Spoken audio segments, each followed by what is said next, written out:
Welcome to the Consulting Kingdom, the ultimate podcast for business consultants who are ready to master their craft and make a meaningful impact as a kingdom business.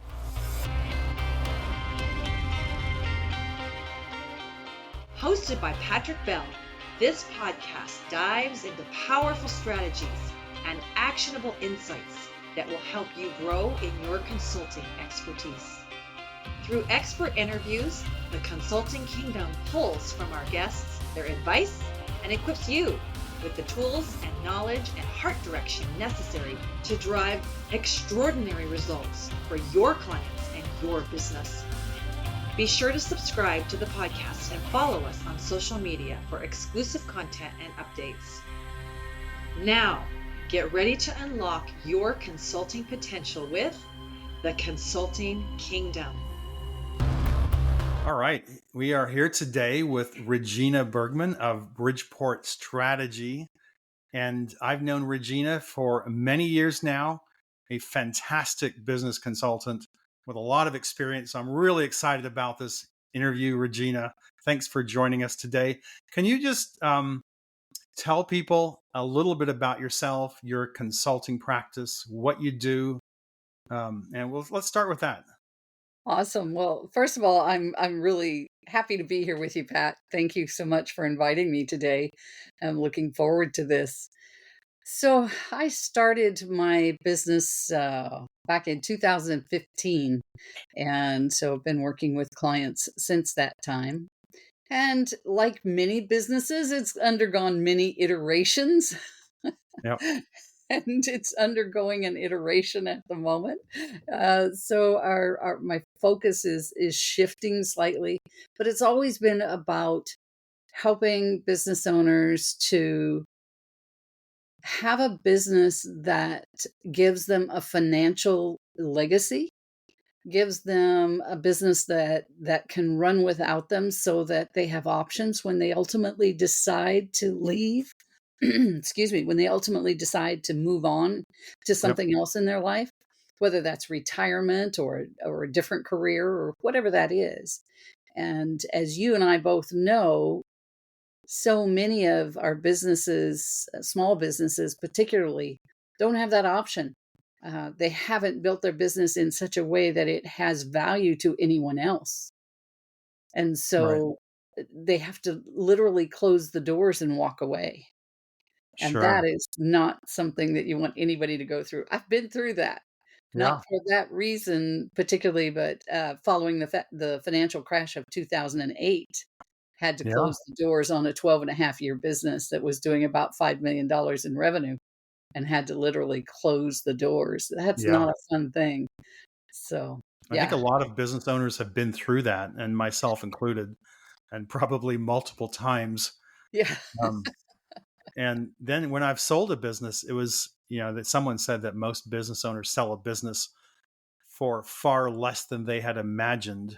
Right. And I knew that going into it. And then I just went through that same experience. And I'm like, oh man, that didn't work out the way I wanted it to. Yeah. Right. So I'm on a mission to change that. Right. We know that 95% of the calls that come into a business broker, they turn away. Because they can't help them. It wasn't built in that way. And I'm on a mission to reverse that. Yeah. To help business owners have that business that not only supports them now, but supports them in the future. It gives them and their family that financial legacy that they're looking for. Nice. So what motivated you to get into consulting then? That's an interesting question. And I've always felt, as long as I can remember, I've felt that part of my mission in life is to help others achieve their full potential. And back in 2014, an opportunity came across my desk to learn more about the coaching and consulting world and go into that world. And the timing wasn't right. My husband was ill, and the timing just wasn't right. And he passed away a few months later. A little short time after that, that opportunity came back across my desk. And I thought, okay, circumstances have changed. Let's check it out. And like I say, that was January. I got started in January of 2015. Okay. It's been a fun ride. It's been an enjoyable up and down ride, but one I wouldn't trade. And you met some interesting people along the way, Oh I'm my sure. gosh. Oh my gosh, the people I've met, the friendships I've made, the people that have been able to help, the people that have helped me, it's just been phenomenal. So what advice would you give to someone they want to get into the field of business consulting? What would you say would be maybe some necessary prerequisites, like what people shouldn't be in business consulting, what kind of people should be? Um, yeah, Yeah, I think multi-pronged you have question. I think you have to have a heart to help people. You have to have a real desire to make a difference. I know for me, one of the major things is being what I call part of the ripple effect. As I help someone, they go out and do what they do more Yeah. successfully, and they change lives, and then Yep. they change lives, and I get to be part of that ripple effect by just helping that one person. And I think that's a huge, at least for me, that's a huge driver in having this type of business, that you really have to have a heart for helping people, and you have to know what your strengths are. Yeah. Where are your skill sets? Where are your strengths, that your experiences that you can draw upon to help others? So Right. I And it's not just um, what you hope your strengths will be, exactly. because you'll get called out on the carpet, Oh yeah. basically. You will get found out. You cannot fake it past a few No, days sometimes, no, or a few hours. It's not a fake it till you make it position. I mean, you could do some exactly. damage in a business, right? Yeah. Have you seen that happen before? Uh, I have. I think just I'm not trying to think of an instance, but there are times when I think, oh, I can do this, and then I realize you're really not Yeah. qualified to Well, do I wasn't X. even meaning you. Have you seen others get into consulting when they shouldn't be there? Mm, Or is it just yes, that they approach it the wrong way? I think it's that they approach it the wrong way. I think again, I think if your only objective is making money, you're in the wrong career. You're in the wrong career. Go get a job. Yeah. This is not a job. This is You so see it much as more. you see it as a calling then? I do. I do. Yeah. At least for me, it is. And I think the most successful consultants and coaches that I've met over the years, I think it's a calling for them as well. Those who are most successful, and you have to be willing to give Yeah. before expecting something in return. It is yes, there are transactional elements of this, but there are also those elements of giving before receiving, Right. and so it's less transactional. You're giving from the heart, you're helping others, and that will come back. Yeah, for sure. I just think of the model of, you can help people by helping people, right? Right. You figure out you're a good consultant if you've given advice and it's worked and you've helped people put it into practice Right. and they've actually grown their business. Yes. It's not just, I've heard this example before. Um, Someone shows up at their chiropractor's office and they give advice on to the chiropractor on how to run the office a little better. And the chiropractor says, "Oh, you should be a business consultant." Yeah. And that person goes off and they sign up and become a business consultant when they don't really know what they're doing yet. They don't have the experience, but they put up the shingle, "I'm a business consultant." Yeah. And they struggle and they fail because, Absolutely. so tell me about experience in business. Um, like myself, you have a couple gray hairs. I've got them One or going two. here. One or two. I'm trying to be generous here. Uh, there's a couple in there. Yeah. And how important is that? And I think as a consultant, I know if you're in digital marketing consultant, you can get away with being 22 years old. You're going to help people build chat bots. You're going to help them, do whatever. But as like a strategic business advisor, um, how many times around the block do you have to have been to Yeah. know you can help? I think that's extremely important that you have experience. I've been in the business world all my life. You know, I've been entrepreneurial since I was a youth, uh, Sure. from babysitting and house cleaning and going door to door collecting for March of Dimes. All of those things as a child and as a teenager, and that's led me to pursue this entrepreneurial path. And I actually got to get out of the working for someone else world for a while and into entrepreneurship when I was in my late 20s, probably. Yeah. And I love working for myself, number one. Yeah. But some of those experiences, like I mentioned, I had a firm that went out of business. I had a regional staffing company, and we were 12 and a half years in business. We had 6 offices. We were doing a little under 5 million in revenue, and the crash of 2008 hit. And by March of 2009, I had to close my doors. I had Yeah. 25 staff members. I had 200 employees placed with clients and had to just walk away. But when I think about the experiences of growing that business, when I think about when we hit our first $100,000, Yeah. it's like, yay, when we hit our first million. And I go back and I think about what was that like? What was happening in the business? What was I doing? What created that? And then continuing that growth. Those experiences help me to be able to relate to the experiences that my clients are having so that I can combine that with what I've learned since then, what I've experienced, and pull that together to be able to consult with them more effectively. Sure. And so at what point, at what stage in your consulting journey did you get to the place where you had solved all the problems and there weren't any more? Trick question, right? We're not there. You're not there yet. We're Okay. not there yet. And I'm not sure we'll ever get there. I think Yeah. that's a I think that one's a pie in the sky. Yeah. Unfortunately. Yeah. There are Um, always going to be challenges because we don't live in a static world. right. We live in an ever-changing world. I mean, technology is changing in the blink of an eye these days. Yep. And, what was good today is bad tomorrow, doesn't work tomorrow. There are, yeah, I don't think you ever get to that place where you've solved all the problems. Right. And someone had told me once, I think it was Mark Victor Hansen or someone years and years ago. He said problems are like the waves on the ocean. Yeah. And, on the waves in the ocean, every seventh wave is a big wave. So Oh, did what not know that. we get this problem, big problem. Big problem. Yeah.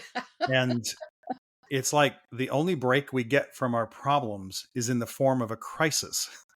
Yeah. Right. And it's a matter of how quick can you solve that problem? And when Right. the wave knocks you down, how quick can you solve the problem? Get back up on your feet again. Yeah.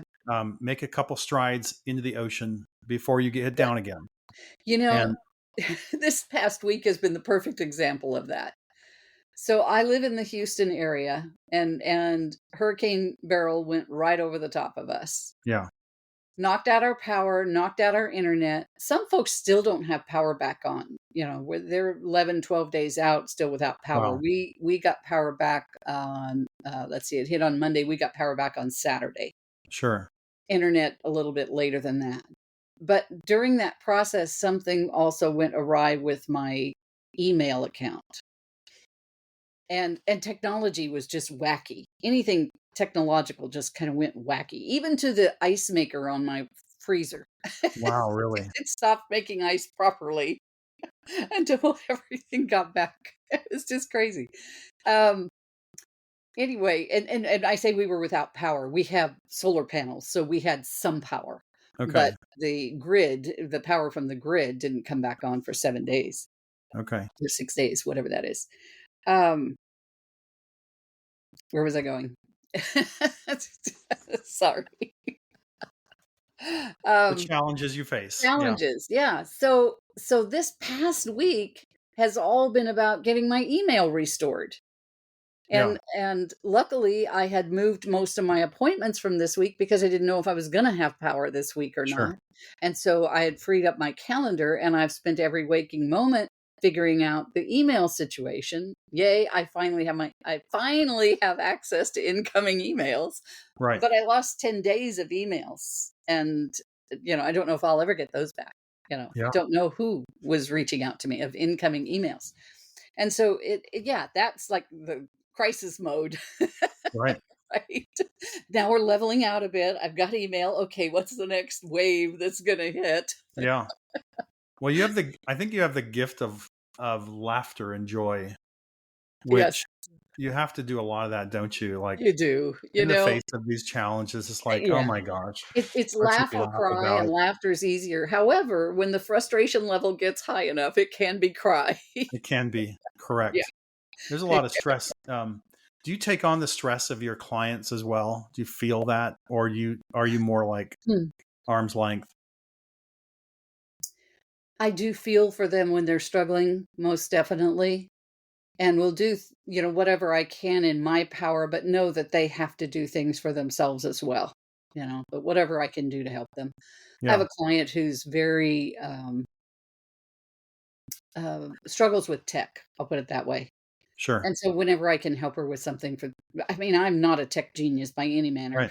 of means, but Neither I am have I. some basic tech Yeah. ability that I can help with some things. So I'll help with things when I can in that nature. So whenever I can help them, I do that. I just want to go a little bit into this whole topic of joy. Are there any?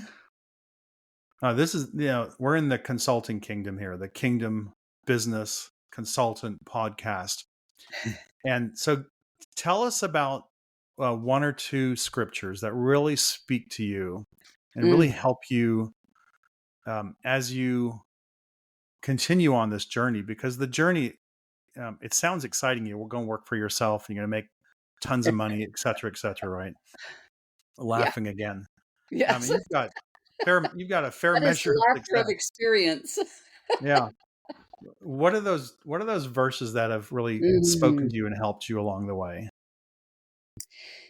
For me, Patrick, it's not as much the verses themselves as it is the conversations that I have with my Heavenly Father, Yeah. with and with my Savior, and those inspirations that I get, and listening to those, Nice. and acting on them. So for me, it's not. I mean, I read my scriptures every day, but I am not at in any degree what I would call a scriptorian. Yeah, yeah, yeah. and but and they're meaningful to me, and I read them and I love them, but then 10 minutes later I can't remember where it was or what it was. Okay, so for me it's more of that living in the spirit, if you will, living Yeah. in that place where I can receive revelation, asking for help, and then listening for those answers. And you never know when that answer is going to come.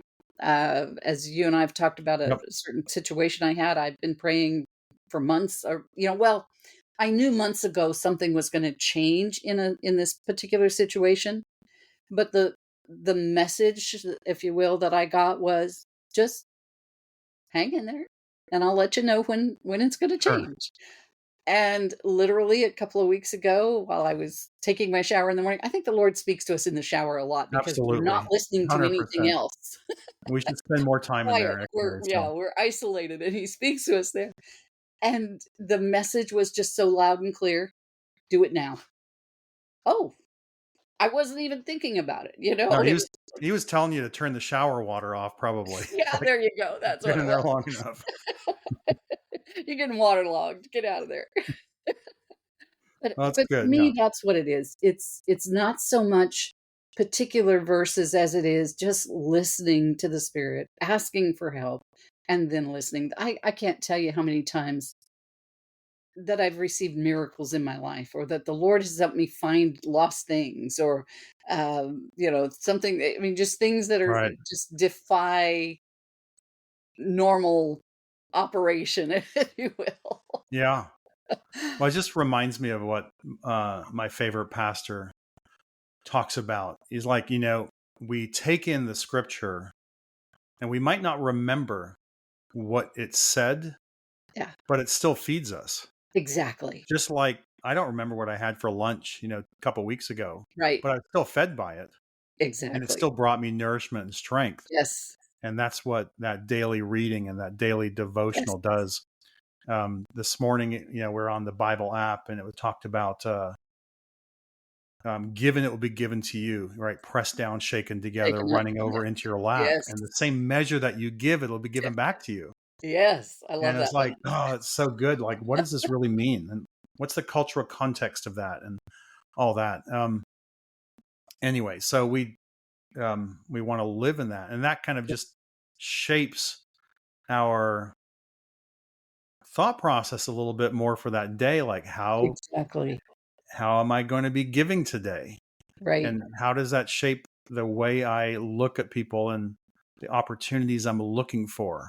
Right. And then as God blesses our business, what does that mean? Because you know me, we've never owned a house or anything like that. We're just digital nomads, or slow mads, as we say. We take our time as we go.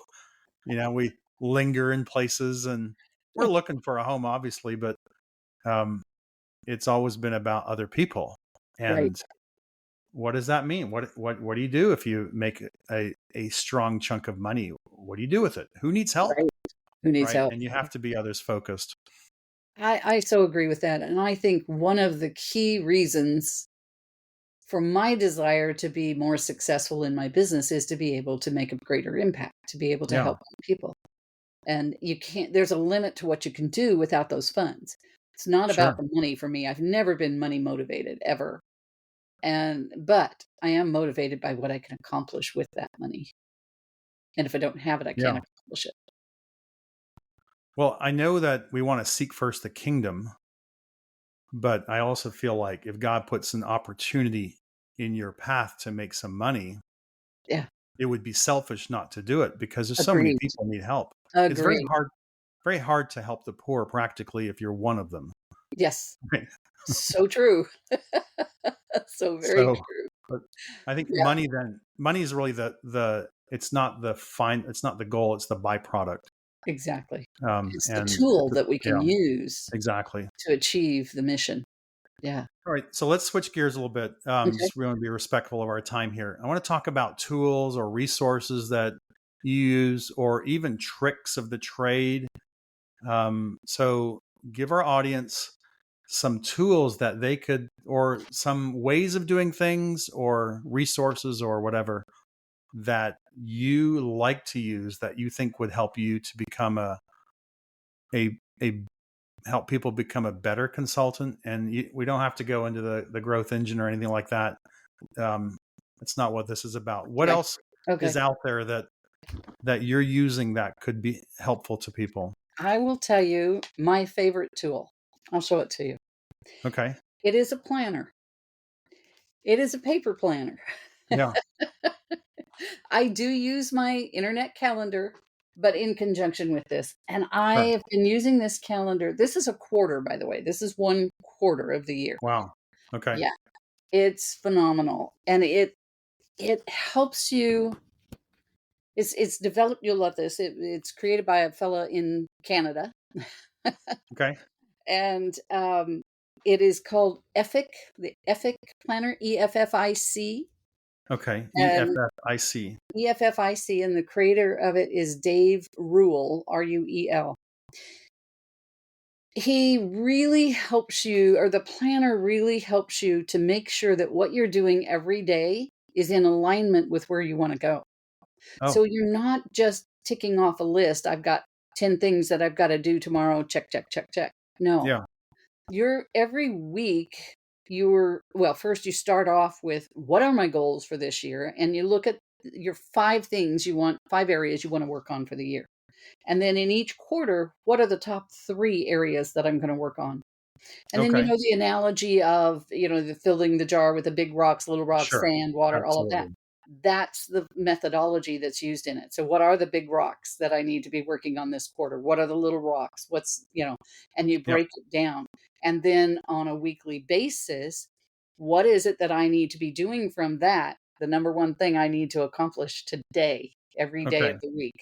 And then what are the other things I need to accomplish? Yeah.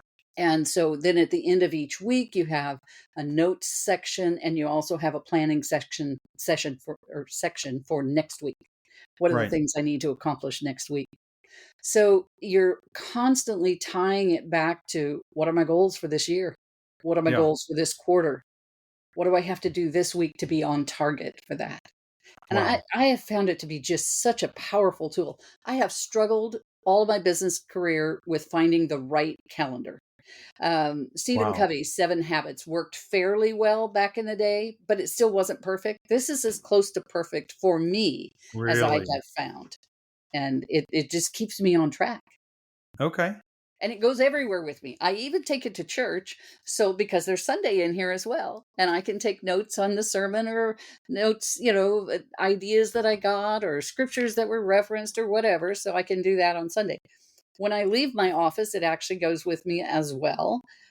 So that during the evening, if I get an inspiration or a thought, I can jot it down in the planner.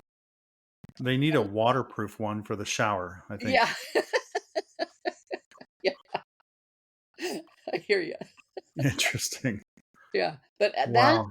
is just a powerful, powerful tool to make sure that you're on track for where you want to go. Because it's so easy with the crush of daily. I mean, this past 2 weeks with our power issues, Yeah. I got away from it because I was so focused on just getting everything resolved. Yeah. And so it was like, this week now it's like, yay, I'm back to being able to get back on track and know that I'm on track because I know where I'm going. I know what it takes to get there. I know what I Yep. have to do today, tomorrow, the next day. Wow. That's powerful. It is extremely powerful. I don't want to be without it. Yeah. I find, we're in a startup and the amount of work to do is phenomenal. Like it's just almost overbearing. And so we just keep Yeah. hiring people. And it's like, just the thinking about like in marketing, and you've got like email marketing, you've got video marketing, you've got podcasting, you've got SEO and SEM, you've got affiliate management, you've Right. got all the metrics and reporting, you've got the budget management, Yeah. you've got all the social media. And, I look at going, I can do it all, but I shouldn't do it all. Exactly. I need someone else to do this. Right. And so we've got someone that's coming in and it's going to take that on. And that allows me to be a little bit more strategic with my time. Right. But now I've been told by the powers that be that we're in a new company management system called Grand Central. Oh. And that everything is living in Grand Central. And if it's not in Grand Central, it does not exist, Patrick. Oh. So all the processes, all the policies, all Everything. the procedures, all the project management we're going to do, including all the marketing, all the deals, all the sales, all the metrics, that's where it lives. And if it's not Right. there, it doesn't exist. There's one truth to the company. Right. All the management of communication. So it means that I have to learn that it's not okay just to send a WhatsApp and then an email, a follow up on Messenger, and then come over here into whatever else and try and do that with my team member. It's just absolute chaos. And I've been living in chaos for years because it's just a whole bunch of bad habits that lead to chaos. Yes. Now I have to be more organized. So, Right. as a innovator creator, I'm a little less structured. I don't make my bed in the morning. I'm one of those people. The secret's out. Anyway, right. There's too many things to do in Too life. many things to do. Yeah. Yes. So I wonder if is there any questions that we're kind of approaching the end of our time here. I want to make sure. Are there any questions that you would wish is like, oh, I wish Pat had asked me that question? Mm. Um,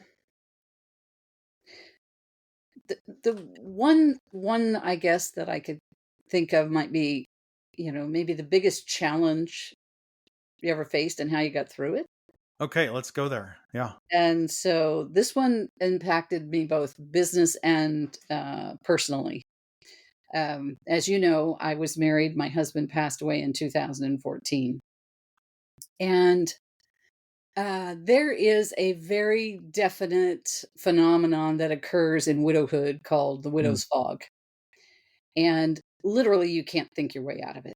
It's just, it's just this overwhelming shutdown of your brain. right.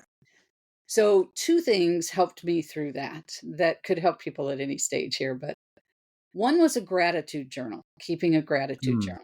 Didn't want to do it. I was asked by in a project at church. I was someone said, "Will you participate in this? Will you keep this gratitude journal for 30 days?" And I'm like, "What do I have to be grateful for at the moment?" I wasn't yeah. feeling Yeah. it. And so I said, "Okay," though. I was asked, so I said, "Okay." And I decided I was going to do 10 gratitudes a day, and they had to be things Wow. that were happening that at that time, not just Yeah. fluff, right? Sure. Well, I quickly discovered 10 was impossible, so I cut it down to 5. And Okay. those gratitudes originally started out as just 1 or 2 words. That's all I could get for each of those was just 1 or 2 words. And after a few days, it freed up a bit and I was able to write phrases instead of just 1 or 2 words. And then Yeah. those phrases became sentences, the sentences became paragraphs, the paragraphs became pages. It just freed up that process and helped me get back into the world. Wow. The other thing that I did was knowing that my brain wasn't remembering things, that I was in this fog. The big sticky pads that you use for meetings that you put on the wall, Yeah. Yeah. the big ones? I wallpapered my bedroom with those. Every one of them had a different area of my life and the things I needed to be doing in that area of my life. So that Wow. every time I walked into my bedroom, I saw those. In or out of my bedroom, I could see those and it would remind me to do them because I knew if I put it on paper, I wasn't going to remember it. I knew if I put it on the computer, I wasn't going to remember it. I needed to be reminded physically of what it was. And I had multiple projects going on in my life. At the time, I owned a bed and breakfast. I purchased the property next door to me and made a lake house rental out of it. I started my coaching consulting business. I just had and I was writing a book. Wow. I had all of these things going on, let alone just daily life. And so each one had its own sheet and the main topic and the sub things I needed to be working on. And those two things got me through that most difficult time of my life. But perseverance was the key as well. Keep Nice. putting one foot in front of the other. Sure. Keep going no matter what happens. You can do this. You can do hard things. You're capable of so much more than you think you are. Yeah. That's wonderful. It's beautiful. Thank you for sharing that. You bet. So, Regina, where can people find you online if they want to connect with you? Probably the easiest way is on LinkedIn. And I believe on LinkedIn, it's Regina Bergman, the way we have it on the screen here. I think that's the way Okay. it is on LinkedIn. Good. But that's probably the easiest way to find me is there. Wonderful. Well, good. Well, for our audience, you know someone to go to and want to connect with Regina, a wise business consultant right in front of you there. So, Regina, thank you so much for joining us today and rich blessings upon you and your consulting practice. Thank you. It was a pleasure, Patrick. Thank you so much. All right. Cheers. Thank you for tuning in to this episode of the Consulting Kingdom. You've discovered valuable insights and strategies to enhance your consulting practice and to make a meaningful kingdom impact in your corner of the world. If you enjoyed today's episode, please subscribe, rate, and review the podcast on your favorite platform. Your feedback helps us to reach more consultants like you. To experience the Kingdom Growth Engine software firsthand and to stay connected, follow us on social media and visit our website at kingdomgrowthengine.com. Until next time, continue practicing your consulting skills, offer your assistance generously, bring value wherever you go, and serve with the heart of a king. Cheers!